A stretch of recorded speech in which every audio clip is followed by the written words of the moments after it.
Ticket కౌంటర్లో ticket తీసుకోవాలి. 150 rupees charge చేస్తారు. తర్వాత ఇలా క్యూ లైన్ ఉంటుంది, అక్కడికి వచ్చి కూర్చుంటే ఈ ఎదుర్కొంటూ కనిపిస్తున్న అంకుల్ అయితే బస్సు రాగానే టికెట్ స్కాన్ చేసి బస్సులోకి పంపిస్తారు ఒక్కొక్కరిని.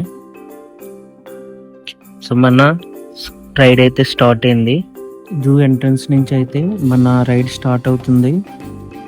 మనకి వెళ్ళే దారిలో కొన్ని యానిమల్స్ కనిపిస్తాయని చెప్తారు, కానీ బస్సులోన్స్ అయితే ఏమీ కనిపించవు. కొన్ని జింకలు మాత్రం కనిపిస్తాయి, అవి కూడా మనకి క్లియర్గా కనిపించవు. జంగల్ సఫారీ స్టార్ట్ అయ్యాక లోపల మాత్రమే కొంచెం క్లియర్గా కనిపిస్తాయి, ఎందుకంటే దగ్గరగా ఉంటాయి కాబట్టి.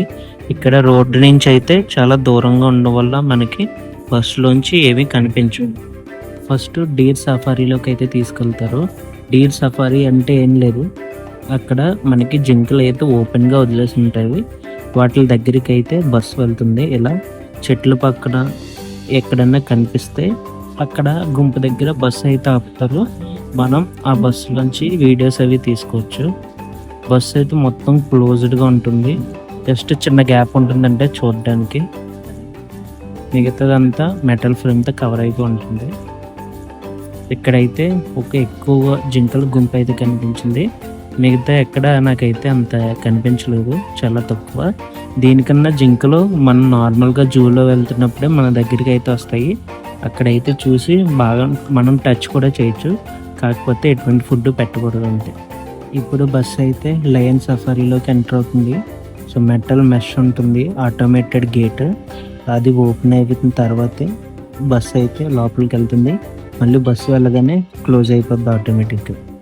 లయన్ సఫారీ అంటే లైఫ్ ఆఫ్ రామ్ మూవీలో లాగా మనం సింహాల దగ్గరికి వెళ్తాము, బస్సు మనం ఆగగానే చుట్టూ సింహాలు వచ్చి గుమ్ముగూడేస్తాయి అనుకున్నాను, కానీ అంత లేదు. ఇక్కడైతే ఉన్నవే 3 సింహాలు, అందులో మన కళ్ళ ముందు కనిపిస్తుంది కాబట్టి ఆ పార్క్ కింద రెస్ట్ తీసుకుంటుంది. యాక్చువల్గా నేను వచ్చిన టైం అంటే మధ్యాహ్నం 2:30 అయింది.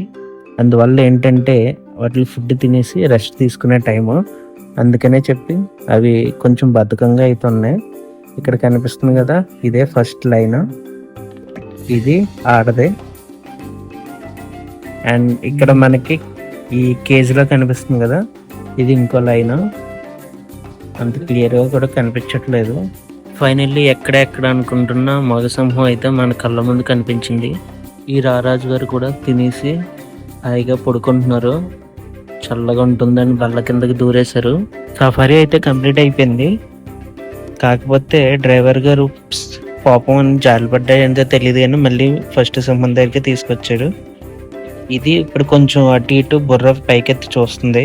కొంచెం ఎర్లీగా వస్తే ఏంటంటే ఇవి బాగా యాక్టివ్గా ఉండి కొంచెం నడవడం అవి చూసే ఛాన్స్ ఉంది. మేము వచ్చేటప్పటికి ఆఫ్టర్నూన్ అయిపోయింది కాబట్టి ఇవి కొంచెం బద్ధకంగా ఉన్నాయి. మీరు రావాలనుకుంటే ఎర్లీ మార్నింగ్ వస్తే చాలా బాగుంటుంది. ఈ వీడియో అయితే ఇంతే, నచ్చితే లైక్ చేయండి, అలాగే మీ ఫ్రెండ్స్కి షేర్ చేయడం మర్చిపోద్దు. See in the next video, bye.